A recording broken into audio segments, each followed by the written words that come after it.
Hi friends, welcome. ഇന്ന് നമ്മൾ നേന്ത്രപ്പഴം വെച്ചിട്ടുണ്ടാക്കാൻ പറ്റുന്ന ഒരു ഈസി സ്നാക്കാണ് ഉണ്ടാക്കുന്നത്. അപ്പോൾ അതിനായിട്ട് ഒരു പാനിലേക്ക് 1 ടേബിൾ സ്പൂൺ നെയ്യ് ഒഴിച്ച് ചൂടാക്കിയിട്ടുണ്ട്. ഇനി ഇതിലോട്ട് 2 നേന്ത്രപ്പഴം കട്ട് ചെയ്ത് ചേർക്കാം. ഇപ്പോൾ 2 മീഡിയം സൈസായിട്ടുള്ള പഴമാണ് എടുത്തിരിക്കുന്നത്. നേന്ത്രപ്പഴം തന്നെ വേണമെന്നില്ല, നമുക്ക് സാധാരണ ഏത് പഴം വെച്ചിട്ടും ഈ ഒരു റെസിപ്പി ഉണ്ടാക്കിയെടുക്കാം. നേന്ത്രപ്പഴം ആകുമ്പോൾ കുറച്ചും കൂടി ടേസ്റ്റി ആയിരിക്കും. ഇതിനെ ഒന്ന് വഴറ്റിയെടുക്കാം. കുറച്ചൊന്ന് സോഫ്റ്റ് ആവുന്നത് വരെ വഴറ്റിയെടുക്കാം. നന്നായിട്ട് പഴുത്ത പഴക്കുകയാണെങ്കിൽ കുറച്ചും കൂടി നല്ലതായിരിക്കും. അപ്പോൾ നമ്മളിത് വഴറ്റിയെടുത്തു. ഇനി ഇതിലേക്കൊരു 1/2 കപ്പോളം തേങ്ങയും കൂടി ചേർക്കുന്നുണ്ട്. തേങ്ങ ചേർത്ത് ഒരു 2-3 മിനിറ്റ് നേരത്തേക്ക് മാത്രം വഴറ്റിയെടുത്താൽ മതി. കുറേ സമയം വഴറ്റേണ്ട ആവശ്യമില്ല.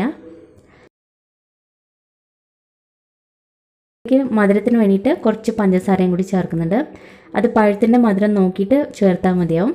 ഞാനിപ്പോൾ ഇതിലേക്ക് 1 ടേബിൾ സ്പൂൺ പഞ്ചസാര മാത്രമേ ചേർക്കുന്നുള്ളൂ. അപ്പോൾ നിങ്ങളത് നോക്കിയിട്ട് ചേർത്താൽ മതി. അപ്പോൾ ഇത് നന്നായിട്ട് നമ്മൾ വഴറ്റിയെടുത്തിട്ടുണ്ട്.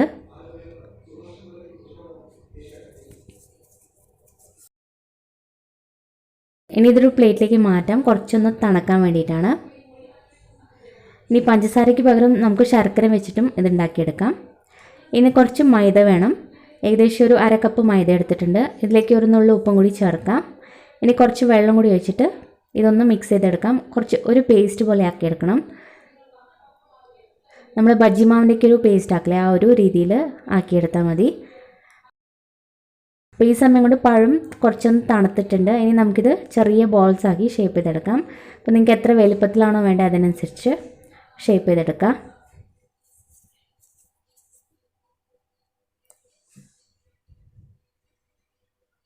അപ്പോൾ ഇതേപോലെ ഓരോ ബോൾസും റെഡിയാക്കിയെടുക്കാം.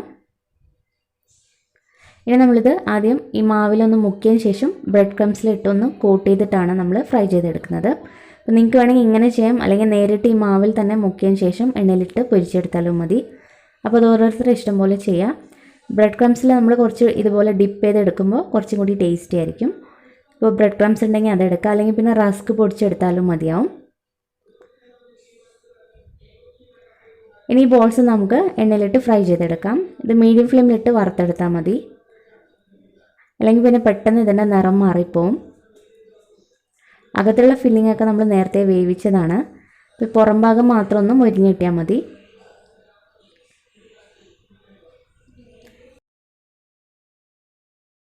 ഒരു സൈഡ് ആയതിനു ശേഷം ചെറുതായിട്ടൊന്ന് മറിച്ചിട്ട് കൊടുക്കുക. എല്ലാ സൈഡും ഒരേ കളറായി കിട്ടണം.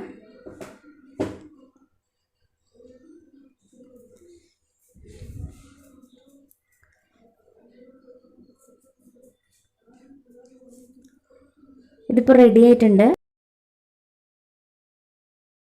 ഒരേ കളറായിട്ട് കിട്ടിയിട്ടുണ്ട്. ഇനി നമുക്ക് കോരി മാറ്റാം. ഇത്രയേ ഉള്ളൂ. വളരെ സിമ്പിളായിട്ട് ഉണ്ടാക്കാൻ പറ്റുന്ന ഒരു ടേസ്റ്റി റെസിപ്പിയാണ്. പെട്ടെന്ന് നമുക്ക് ഉണ്ടാക്കിയെടുക്കാൻ പറ്റും. അപ്പോൾ എന്തായാലും ട്രൈ ചെയ്തിട്ട് നിങ്ങളുടെ അഭിപ്രായങ്ങളൊക്കെ അറിയിക്കുക. വീഡിയോ ഇഷ്ടപ്പെട്ടാൽ ലൈക്ക് ചെയ്യാനും സബ്സ്ക്രൈബ് ചെയ്യാനും മറക്കരുത്. താങ്ക്